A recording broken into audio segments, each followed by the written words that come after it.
राधा कृष्ण पादान् सगणा ललिता श्री विशाखान्वितांश्च नमो विष्णुपादाय कृष्णपृष्ठाय भूतले श्रीमते भक्तिवेदांत स्वामिनिति नामिने नमस्ते सरस्वती देवे गौरवाणी प्रचारिणे निर्विशेष शून्यवादी पाश्चात्य देशधारिणे वाञ्छाकल्पतरुभ्यश्च कृपा सिन्धुभ्येव च पतितानां पावनेभ्यो वैष्णवेभ्यो नमो नमः।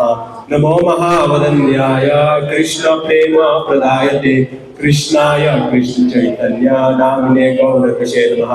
हे कृष्ण करुणा सिंधु दीनबंधु जगत्पते गोपेशा गोपिका कांता राधा कांता नमोस्तुते तप्त कांचना गौरांगी राधे वृंदावनेश्वरी वृषभानुसुते देवी प्रणमामि हरिप्रिये।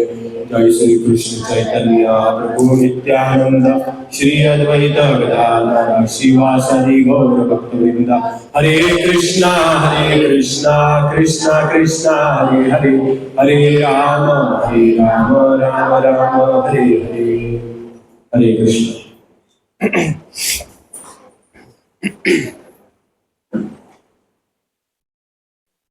हरे कृष्णा।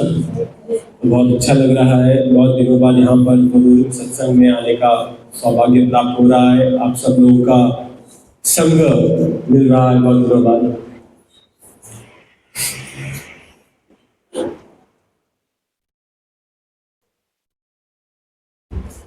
तो आज हम बहुत ही थोड़े में चैतन्य महाप्रभु के विषय में सुनेंगे, श्रवण करेंगे।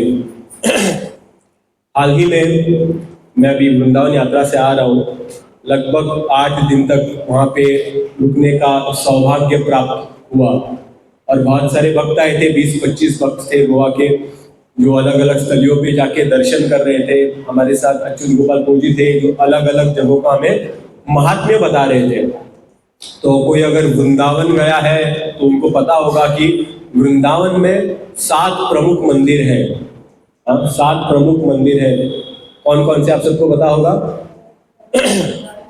कोई गिना सकता है कौन से 7 प्रमुख मंदिर है?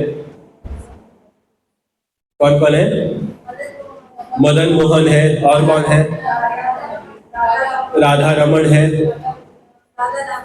राधा दामोदर, राधा गोपीनाथ, राधा गोविंद देव 2 बचे, राधा श्याम सुंदर 1 ही बच गया जो हमारे प्रभु जी है यहाँ पे। जय गोकुलानंद, राधा गोकुलानंद। तो 7 मंदिर है। तो ये मंदिर बहुत खास है क्योंकि इनमें जो विग्रह है उनकी सेवा बहुत बड़े बड़े गोस्वामियों ने किया है। अगर आप जाएंगे हर एक मंदिर में तो उसके बगल में जो है उन आचार्यों का, उन गोस्वामियों का समाधि है। आप राधा मदन मोहन जाएंगे तो वहां पर क्या मिलेगा आपको? वहां पर समाधि है गोस्वामियों की। सनातन गोस्वामी, रूप गोस्वामी, बिल्वमंगल ठाकुर इत्यादि बड़े बड़े जो आचार्य हैं, गोस्वामी हैं, उनकी समाधियां हैं वहां पर। तो इन्होंने इन विग्रहों का अर्चना किया है, पूजन किया है। और हम जिस तरह से विग्रहों का सेवा करते हैं वैसे वो लोग नहीं करते। उनके साथ तो साक्षात आदान प्रदान होता है। ऐसा कहते हैं कि ये जो विग्रह है गोस्वामियों को बताते थे, ये देखो यहाँ पर मैंने रासलीला की है, ये देखो यहाँ पर मैंने माखन चुराया है, ये देखो यहाँ पर मैंने ब्रह्मांड लीला की है। तो अलग अलग जगहों पे जाते हैं तो वहां पर अलग अलग जगहों का महात्म्य है, भगवान ने वहां पर लीला की है। तो वृंदावन में 3 चीज बहुत प्रमुख है। क्या क्या? एक तो व्रज धूली, वृंदावन की धूली। दूसरी क्या? अब जब हम गए थे इस बार वृंदावन में तो धूली इतनी थी कि सब बीमार पड़ गए क्योंकि होली का समय था और पूरा चक्का चक्का जाम था। पूरी जो मिट्टी थी लाल हो चुकी थी। बहुत ही हैवी था सब भक्तों के लिए, फिर भी भक्तों ने परिश्रम किया, पदयात्रा की, वृंदावन का दर्शन किया। तो वृंदावन की धूली, दूसरा गोवर्धन परिक्रमा, तीसरा यमुना। ये 3 चीज जो है बहुत बहुत महत्वपूर्ण है। ऐसा कहते हैं 500 वर्ष पहले जो आज हम वृंदावन को देखते हैं 500 वर्ष पहले वैसे नहीं था।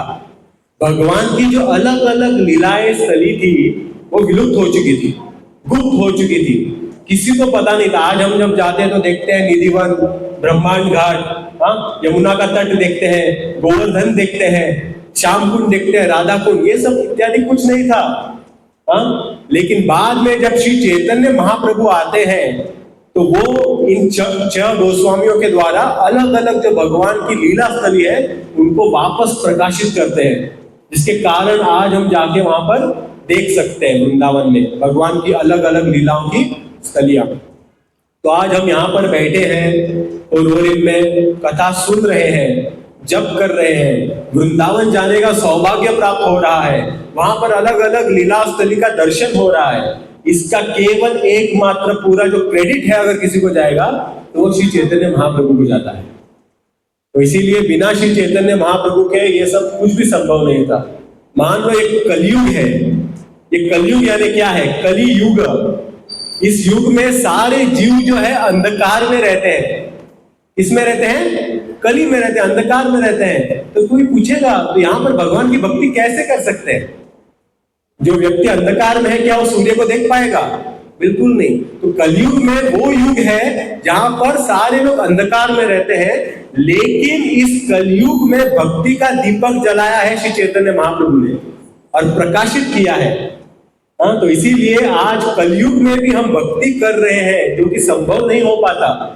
कलयुग में कोई भक्ति नहीं करता, लेकिन कलयुग में हम भक्ति यदि कर रहे हैं, भगवान के नाम का जप कर रहे हैं, तो आचार्य बताते हैं ये कलयुग नहीं, ये कलयुग सुवर्ण युग है। मान लो जैसे सतयुग ही है। क्यों?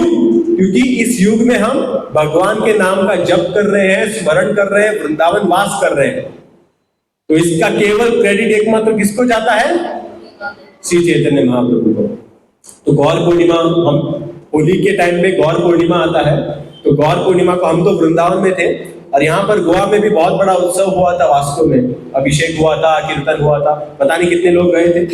लेकिन हमारे लिए जो है गौर पूर्णिमा जन्माष्टमी से भी अधिक महत्वपूर्ण है। जन्माष्टमी से भी अधिक है, क्योंकि भगवान कृष्ण को प्राप्त करना इतना आसान नहीं है। तो हम जब इस बार वृंदावन में गए थे तो वहां पर नंद भवन में एक जगह है। पहले भगवान कृष्ण का जन्म होता है मथुरा से यमुना नदी पार करके वसुदेव जी कहां पर लाते हैं कृष्ण को? गोकुल लाते हैं। हाँ, गोकुल में कुछ समय जब अलग अलग राक्षस आते हैं, भगवान कृष्ण का वध करते हैं, तो नंद बाबा यशोदा मैया डर जाते हैं और अपना स्थान जो है शिफ्ट करते हैं नंद भवन, जो कि गोवर्धन से आगे है, बरसाना के निकट में है। तो वहां पर एक बार कृष्ण भगवान का दर्शन लेने के लिए स्वयं शिवजी आते हैं। शिवजी आते हैं क्यों? भगवान कृष्ण का दर्शन लेने के लिए। लेकिन शिवजी का अगर आप श्रृंगार देखेंगे, उनके गले में पुष्प की माला नहीं रहती, उनके गले में क्या रहता है? सांप रहता है, हाथ में बिच्छू रहते हैं, स्कॉर्पियन रहते हैं। तो यशोदा मैया ने जब इस साधु को देखा और इस साधु से पूछा आप क्यों आए, तो शिवजी ने कहा कि मैं कान्हा को देखने आया हूं। यशोदा मैया डर गई, बोले ये इसके हाथ में कंकड़ है, बिच्छू है, कहीं मेरे लाला को कुछ हो ना जाए। बोले नहीं, आप इधर ही बैठो, और शिवजी को वहां पर स्थान दे दिया। तो उसका नाम हुआ आशेश्वर महादेव। तो कहते हैं आज भी शिवजी वहां पर आशा लगाए हुए बैठे हैं, भगवान का दर्शन होगा। तो शिवजी ने आस लगाकर वहां पर बैठे कि कब भगवान का दर्शन हमें प्राप्त होगा। तो शिवजी वहां पर बैठे हैं। तो बाद में जब यशोदा मैया आए तो कृष्ण बहुत जोर जोर से रोने लगा, और ऐसा रोता था, दिन भर रोना खत्म नहीं हुआ। बाद में जब अलग अलग सखियां आए तो उनको पता चला कि उन्होंने यशोदा मैया से पूछा कि कोई मिलने आया था क्या? तो यशोदा मैया ने कहा एक साधु आया था जिसके हाथ में बिच्छू कंकड़ थे। तो उन्होंने कहा उसको बुलाकर लेके आओ। तो तब तक भगवान शांत नहीं हुए जब तक शिवजी ने आकर उनको देखा नहीं। तो भगवान भक्त के बिना अधूरे होते हैं, और भक्त जो है भगवान के बिना अधूरे होते हैं। वही श्री कृष्ण भगवान श्रीमती राधा रानी का भाव लिए, कितने वर्ष पहले? 500 वर्ष पहले आते हैं, प्रकट होते हैं। कहां पर? मायापुर धाम में, नवदीप धाम में प्रकट होते हैं। श्री कृष्ण चैतन्य राधा कृष्ण नाही अन्य। तो श्री कृष्ण कौन है? श्री कृष्ण चैतन्य कौन है? स्वयं श्री कृष्ण भगवान श्रीमती राधा रानी का भाव लेकर है। इसीलिए उनको कहा जाता है, जब उनका जन्म हुआ तो हालांकि कृष्ण कैसे हैं? श्याम वर्ण के हैं, काले हैं। और श्रीमती राधा रानी का वर्ण कैसा है? तप्त कांचन गौरांगी, सुवर्ण वर्ण का है। तो इसीलिए जब श्री चैतन्य महाप्रभु प्रकट होते हैं श्याम वर्ण में नहीं होते, श्रीमती राधा रानी का वर्ण धारण करते हैं, इसीलिए उनका नाम पड़ता है गौरांगा, जिनका अंग गौ से भरा हुआ है, सुवर्ण का है, तो इसीलिए उनका नाम पड़ता है गौरांगा। वो कौन है? स्वयं श्री कृष्ण श्रीमती राधा रानी का भाव लेकर आए हैं। और जब वो स्वयं आते हैं, अकेले नहीं आते, जैसे कृष्ण भगवान आते हैं अपने सारे सखी गोपियों को लेकर आते हैं, और जो सारे गोपी होते हैं, उनके भक्त होते हैं, उनका केवल एक ही काम होता है, वो क्या? भगवान की भक्ति करना। भगवान को किसकी जरूरत होती है? भक्ति की। भगवान को ना तो ज्ञान से प्राप्त किया जा सकता है, ना तो कर्म से। भगवान को कैसे प्राप्त किया जा सकता है? केवल भक्ति से।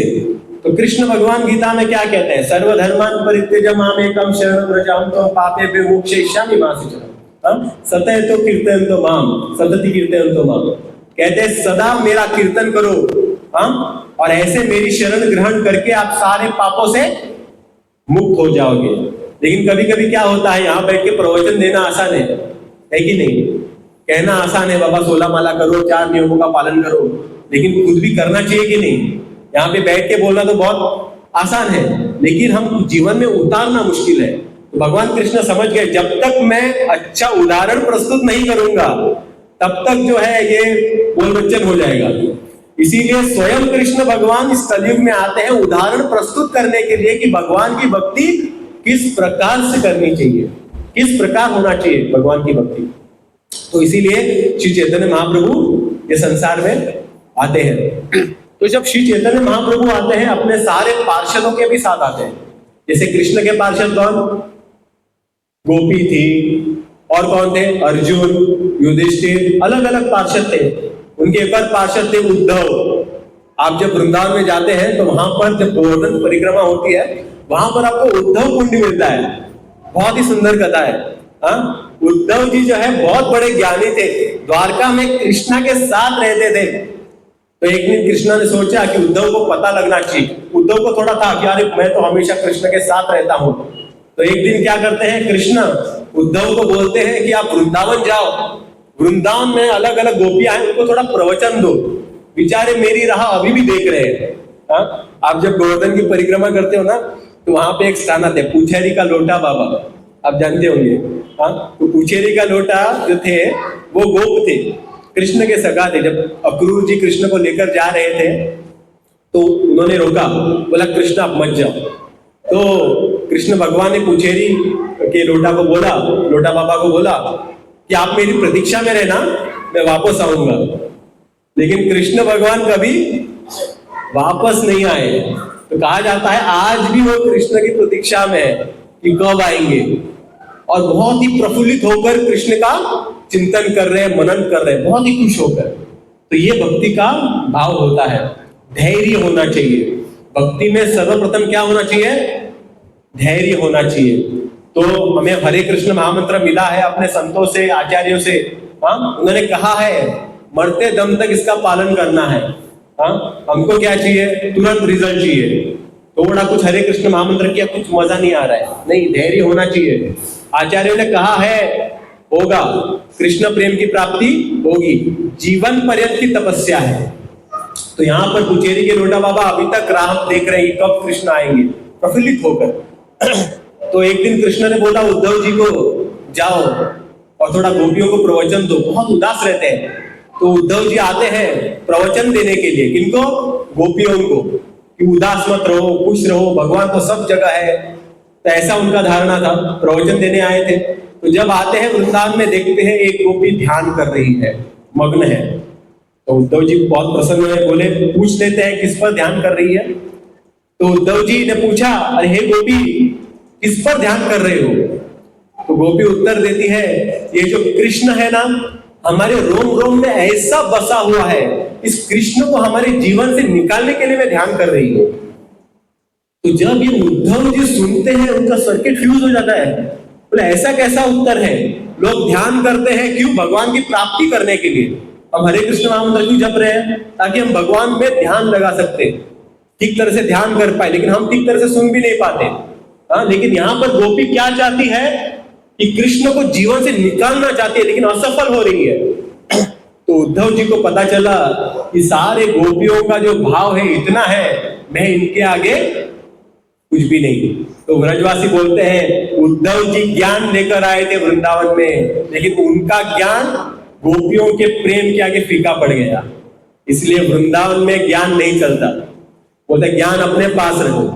हाँ, वहां पे सिर्फ क्या चलता है? राधे राधे। सब लोग राधा रानी के नाम का जप करते, क्योंकि वृंदावन में केवल प्रेम चलता है, ज्ञान का मोल नहीं है। एक बार श्री चैतन्य महाप्रभु जब दक्षिण भारत की यात्रा कर रहे थे, तो करते करते वो उडुपी आते हैं, अलग अलग स्थान पे जाते हैं, और करते करते उडुपी क्षेत्र में आते हैं। उडुपी क्षेत्र आप लोग बहुत लोग गए होंगे, बहुत नजदीक है। सबसे निकट जो गोवा का तीर्थ स्थली है वो क्या है? उडुपी। तो चैतन्य महाप्रभु वहां जाते हैं, और आप सब लोग जानते हैं कि वहां पर उडुपी कृष्ण है, बलराम है, और अष्टमठ है, जिनकी स्थापना किसने की थी? मध्वाचार्य। किसने की थी? मध्वाचार्य को आप जानते हैं कि नहीं? हमारी संप्रदाय का नाम क्या है? हाँ, ब्रह्म मध्व गौड़ीय संप्रदाय। हमारी जो संप्रदाय है ब्रह्मा संप्रदाय, उसके प्रमुख आचार्य कौन है? मध्वाचार्य। तो उन्होंने स्थापना की थी कृष्ण बलराम की वहां पर, और अष्टमठ बनाए थे। और आप आज भी अगर जाएंगे, वहां का जो स्टैंडर्ड है ना वर्शिप करने का, टॉप मोस्ट, कहीं भी पूरे सृष्टि में आपको नहीं मिलेगा, पूरे इस भूतल पे नहीं मिलेगा। टॉप मोस्ट वहां पे जो वर्शिप करते हैं उडुपी कृष्ण को, केवल सन्यासी ही करते हैं। और उनके जो सन्यासी होते हैं, कब सन्यास लेते हैं? अभी के जो सन्यासी है उनका आयु कितना है? 21 साल। मैं तो यहां तक मुझे पता है कि लोग 8 साल, 10 साल, 12 साल की उम्र में भी सन्यास लेते हैं। और ऐसे सन्यासी होते हैं जीवन पर्यंत तो उनका कभी पतन नहीं होता। आज तक पूरे मध्वा संप्रदाय में एक भी सन्यासियों का कभी पतन नहीं हुआ है। इतने दृढ़ रहते हैं कि सन्यासी होना इतना आसान नहीं है। और वो भी 10-12 साल की आयु में सन्यास लेना, हाँ, जब वासना इस प्रकार से उभर के आती है तब सन्यास लेना इतना आसान नहीं। तो वहां का जो स्टैंडर्ड है टॉप मोस्ट है। तो वहां पर अष्टमठों की स्थापना की थी। और जब श्री चैतन्य महाप्रभु आए, तो वहां के जो प्रमुख मठाधीश है उनको, उन्होंने एक संवाद चलता है उनके बीच में, तो उनको एक प्रश्न पूछते हैं। चैतन्य महाप्रभु पूछते हैं, बताओ जीवन का लक्ष्य क्या है और लक्ष्य को प्राप्त करने का साधन क्या है? चैतन्य महाप्रभु पूछते हैं। तो वहां के जो मठाधीश है बोलते हैं जीवन का लक्ष्य है मोक्ष प्राप्ति, मोक्ष को प्राप्त करना। और साधन क्या है उसको प्राप्त करने का? वर्णाश्रम धर्म।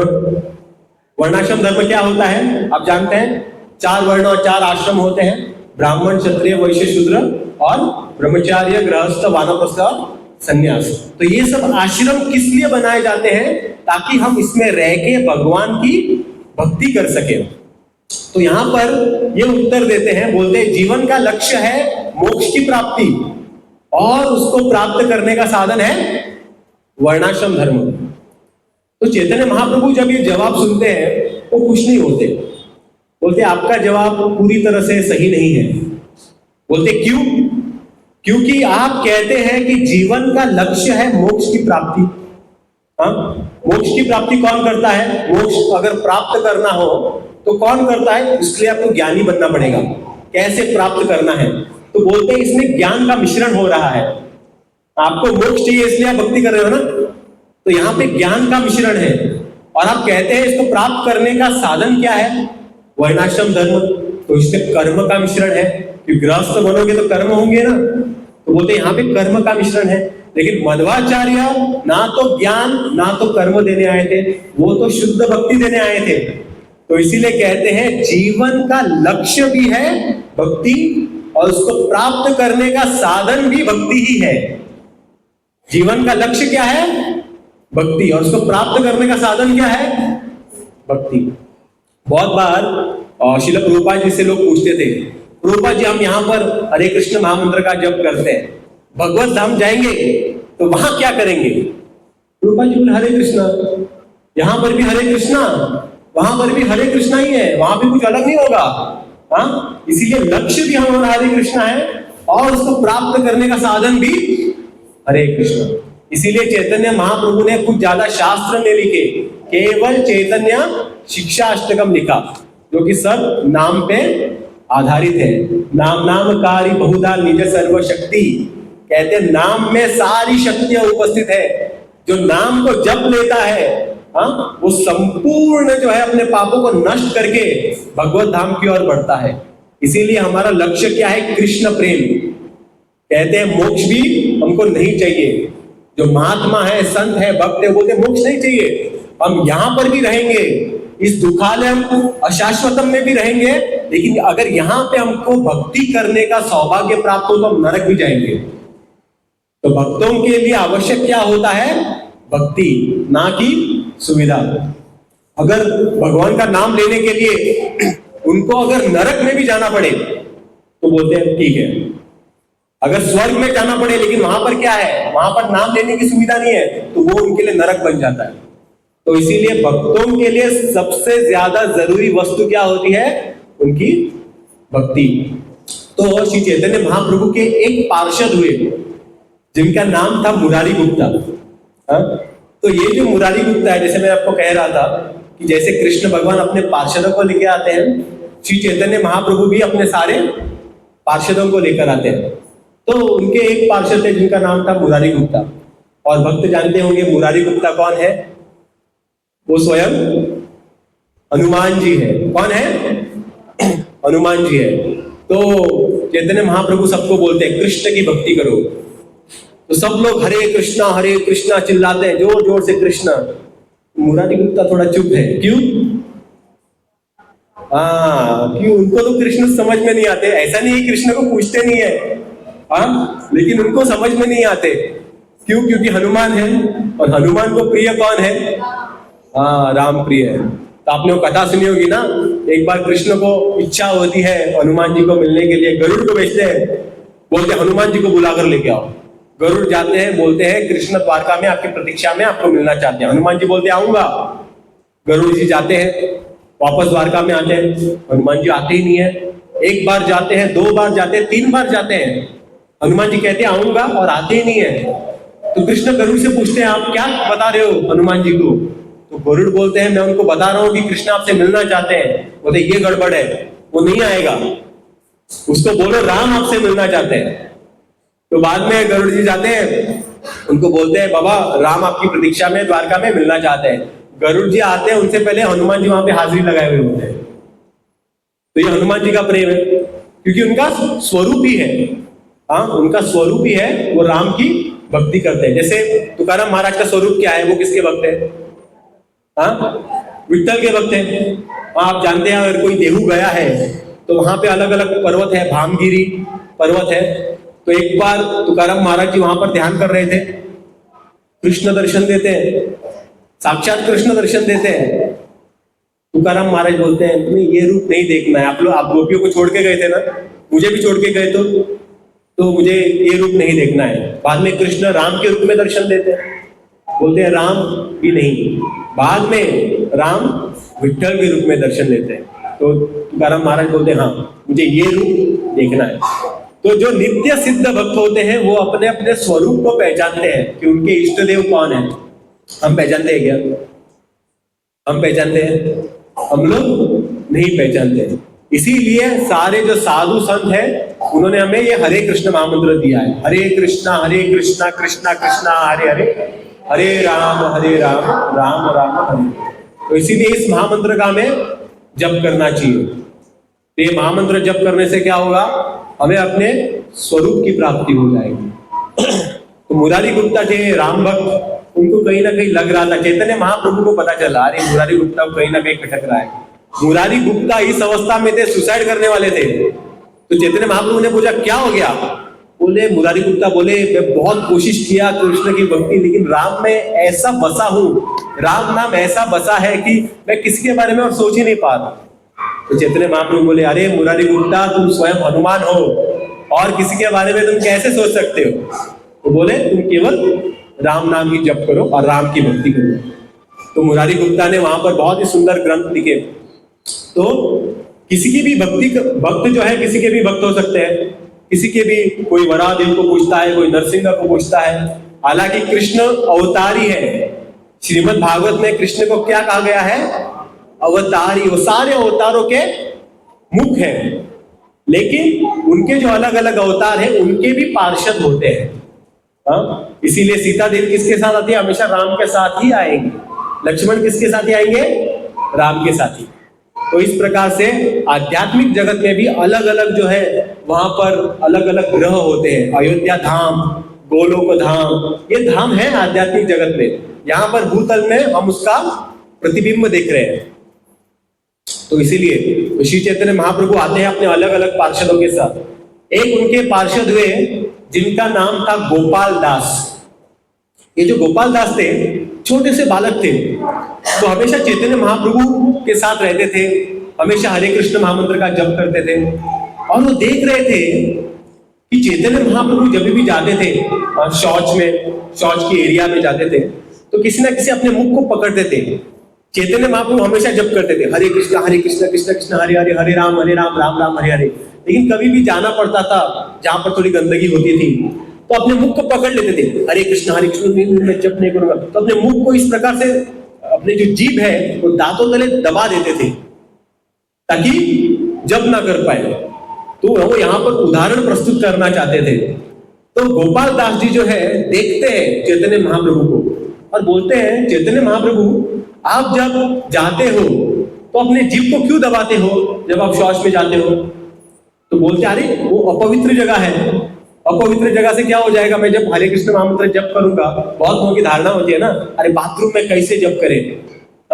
बाथरूम में हम लोग महामंत्र का उच्चारण नहीं कर सकते, नहीं करना चाहिए, अपवित्र हो जाएगा। तो गोपाल दास बोलते हैं उन्हें, चैतन्य महाप्रभु बोलते हैं, हरिनाम को कोई अपवित्र नहीं कर सकता। और कृष्ण भगवान गीता में क्या कहते हैं? अंत काले च मामेव स्मरण उक्त्वा कलेवरम।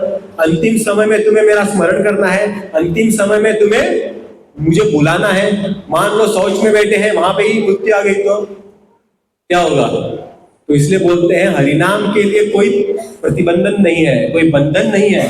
हालांकि हम भीड़ नहीं लेके जाते बाथरूम में, लेकिन मुख पर हमेशा नाम हो सकता है। तो वहां पर कोई पाबंदी नहीं है, बाथरूम में आप जप नहीं कर सकते, बीट्स नहीं लेके जाते, लेकिन वहां पर भी हरे कृष्ण महामंत्र निरंतर रूप से चलते रहना चाहिए। तो चैतन्य महाप्रभु को बहुत अच्छा लगा, तो वो यही बताना चाहते थे सब संसार को कि हरे कृष्ण महामंत्र जप करने के लिए कोई पाबंदी नहीं है। तो उनको बोलते हैं, आप गोपाल दास नहीं हो, आप गोपाल गुरु हो। तब से उनका नाम पड़ता है गोपाल गुरु। तो इस प्रकार से चैतन्य महाप्रभु के बहुत महान महान पार्षद हुए। हरिदास ठाकुर हुए, श्रीवास ठाकुर हुए, अद्वैत आचार्य हुए। उसमें से एक और उनके पार्षद थे जिनका नाम था वासुदेव दत्त। मुरारी गुप्ता कौन थे? हनुमान जी। वासुदेव दत्त कौन थे? कोई बता सकता है? क्विज कर रहे हैं। वासुदेव दत्त कौन थे?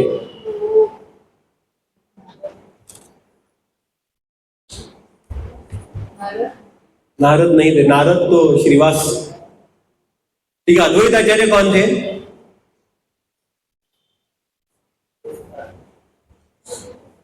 मुझे एक दिन क्विज करना पड़ेगा। महाविष्णु और शिव जी के अवतार थे। नित्यानंद प्रभु कौन थे? बलराम। चैतन्य महाप्रभु राधा कृष्ण थे। गदाधर पंडित कौन थे? श्रीमती राधा रानी। श्रीवास ठाकुर नारद। ठीक है, बढ़िया। वासुदेव दत्त थे प्रहलाद महाराज। कौन थे? मूवी देखी कि नहीं आपने? किस तरह से प्रहलाद महाराज ने इतना झेला अपने पिताजी से, है कि नहीं? लेकिन कभी भी उन्होंने विद्रोह नहीं किया। जब नरसिंह भगवान एकमात्र ऐसा अवतार होता है, एक भक्त को बचाने के लिए आते हैं। ऐसा पहले कभी नहीं हुआ कि एक भक्त को बचाने के लिए भगवान ने अवतार लिया हो। भगवान कहते हैं परित्राणाय साधुनाम विनाशाय च दुष्कृताम। हाँ, जब अधर्म बढ़ जाता है तब आते हैं, जब दानव बहुत हो जाते हैं। लेकिन यहाँ पर नरसिंह भगवान ने अवतार लिया एक भक्त के लिए, ऐसा कभी नहीं हुआ है। तो प्रहलाद महाराज आप जानते होंगे कितने श्रेष्ठ थे। तो यहाँ पर उनका जन्म होता है वासुदेव दत्त के रूप में, और इतने महान वैरागी थे। कहते हैं उनको कुष्ठ रोग हो जाता है, कुष्ठ रोग, लेप्रेसी, उनके शरीर से पस गिरता है, छोटे छोटे जो कीड़े होते हैं, कीड़े पड़ जाते हैं। हाँ, लोग निकालने का प्रयास करते हैं कीड़ों को, तो बोलते हैं मत निकालो, उनको अगर पोषण मिल रहा है मेरे घावों से तो उनको रहने दो, उनको अगर थोड़ी सी भी संतुष्टि मिल रही है तो रहने दो, मैं ये दुख दर्द सहन करने के लिए तैयार हूं, जीवों के उद्धार के लिए मैं कुछ भी सहन करने के लिए तैयार हूं। इतने महान भक्त थे। तो बाद में एक दिन प्रार्थना करते हैं चैतन्य महाप्रभु से, बोलते हैं प्रभु जी, चैतन्य महाप्रभु, मेरी एक ही प्रार्थना है, क्या मैं चाहता हूं कि इस सृष्टि के सारे जीवों को लेकर आप भगवत धाम चले जाएं।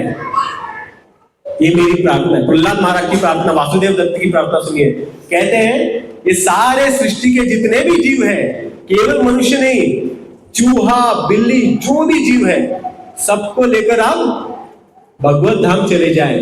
यदि आपको लगता है कि ये सब लोग पापी हैं जिसके कारण हम इनको भगवत धाम नहीं लेकर जा पा रहे हो, तो उसके सारे पाप जो है मुझे दे दो, मैं निरंतर शाश्वत काल से नरक में सड़ूंगा उनके लिए, लेकिन सारे जीवों का आप उद्धार कर देना। तो जब ये प्रार्थनाएं, दिल से निकली हुई प्रार्थनाएं वासुदेव दत्त से सुनते हैं, भगवान रोते हैं। वासुदेव दत्त जी की प्रार्थना सुन के श्री कृष्ण चैतन्य महाप्रभु रोते हैं।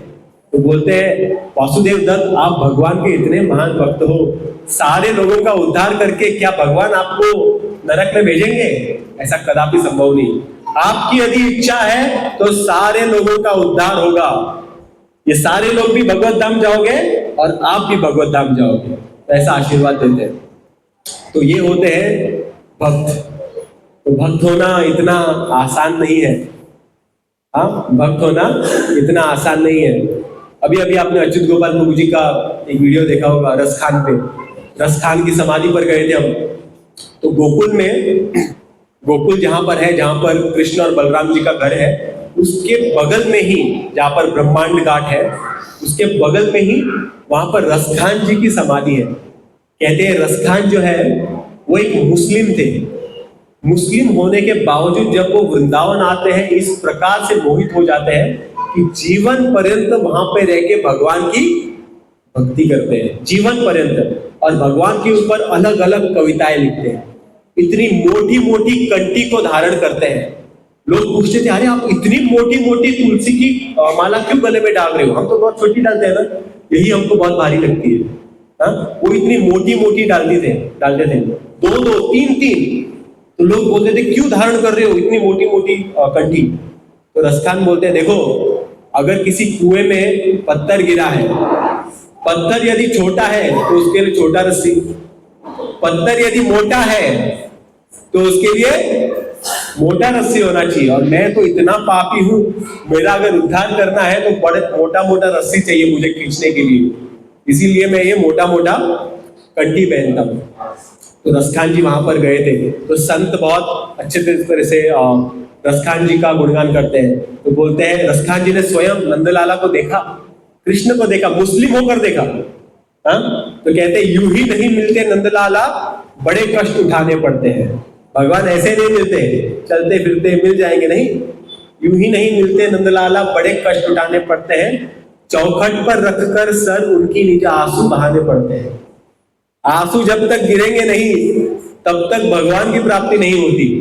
हम जब यात्रा में गए थे, बहुत सारे भक्त पहली बार आए थे, तो मैं उनको एक ही बात बता रहा था, आप अपना यात्रा प्लान कर लो, आपकी एक्सपेक्टेशंस होगी, लेकिन भगवान ने कुछ और ही प्लान किया है।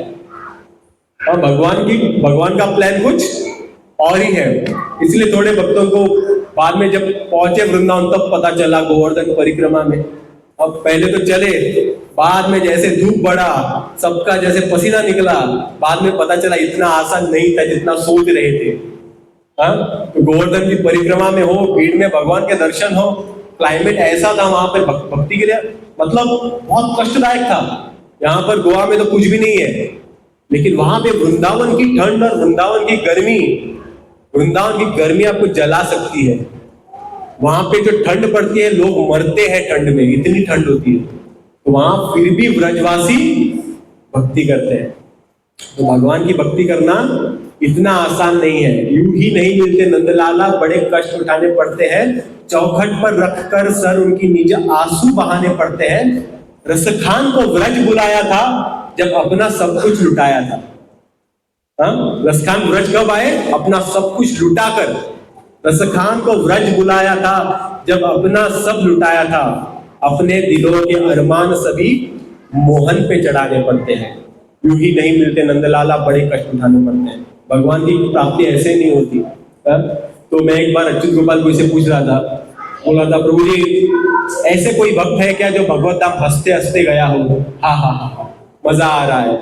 आप जब वृंदावन में जाते हैं तो सब आपको हंसाते हैं, वहां पर बोलते हंसने की वहां पर महिमा है। और सच में वहां पर जाकर हंसना ही चाहिए। हाँ, जो भी वहां पर हंसेगा ब्रज मंडली में उसका घर बसेगा, ऐसा उनका श्लोक होता है वहां को। तो लोग वहां पर जाकर हंसते हैं, लेकिन भगवान की प्राप्ति करने के लिए हंसना नहीं बाबा, बहुत रोना पड़ता है। हाँ, तो ऐसा कोई भी भक्त नहीं है जो हंसकर भगवत धाम गया हो। बहुत रोना पड़ता है, बहुत ही परिश्रम है, बहुत ही कष्ट है। इसीलिए श्रीमद् भागवत जब हम उठाकर देखते हैं, कुंती महारानी के बारे में देख लो, पांडवों के बारे में देख लो, प्रहलाद महाराज के जीवन चरित्र देख लो, ध्रुव महाराज के बारे में देख लो, किसी के लिए भी भक्ति आसान नहीं थी। कष्टों से गुजरे हैं, दुख से गुजरे, तब जाकर भगवान मिले। तो इसीलिए हमारे लिए भी कष्ट है। हमारे लिए कष्ट क्या है? हमारी माला, 16 माला का जप, 4 नियमों का पालन, नियमित रूप से सत्संग आना, तो ये सब भी कष्ट उठाकर हमें अपने कंधों पर लेकर चलना चाहिए, क्योंकि यूं ही नहीं मिलेंगे नंदलाला, बड़े कष्ट उठाने पड़ेंगे। तो इसीलिए चैतन्य महाप्रभु की वजह से आज हम यहाँ पर हैं, भक्ति कर रहे हैं, हरे कृष्ण महामंत्र जप कर रहे हैं, सत्संग में आ रहे हैं। उनकी कृपा के बगैर हम राधा कृष्ण की प्राप्ति नहीं कर सकते। यदि हमें भगवान को प्राप्त करना है तो किसके चरण पकड़ने पड़ेंगे? चैतन्य महाप्रभु के। जब श्रील प्रभुपाद जी छोटे थे तो उनके पिताजी गौर मोहन देव अलग अलग साधुओं को बुलाते थे और उनको खिलाते थे। और साधुओं को जब खिलाते थे तो साधु बोलते थे, मैं आपको आशीर्वाद देना चाहता हूँ। तो श्रील प्रभुपाद जी के पिताजी गौर मोहन देव एक ही आशीर्वाद मांगते थे। क्या मांगते थे? किसी को पता है? वो बोलते थे, आप मेरे पुत्र को आशीर्वाद देना कि वो किसका भक्त बने? बोले कृष्ण का नहीं, राधा रानी का भक्त बने। बोलते आप मेरे पुत्र को एक आशीर्वाद देना कि वो राधा रानी का भक्त बने, चैतन्य महाप्रभु का भक्त बने। कृष्ण की भक्ति करना इतना आसान है ही नहीं। कृष्ण पिताजी हमेशा देखेंगे कुछ गलती हुआ है क्या, वो देखेंगे सत्संग में लोग आ रहे हैं फिर भी ढीले हैं, फिर भी सो रहे हैं, उठाना पड़ता है, सुबह सुबह मंगल आरती में नहीं उठ पाते, सुबह सुबह जप के लिए नहीं उठ पाते, लेकिन उनके बगल में कौन है?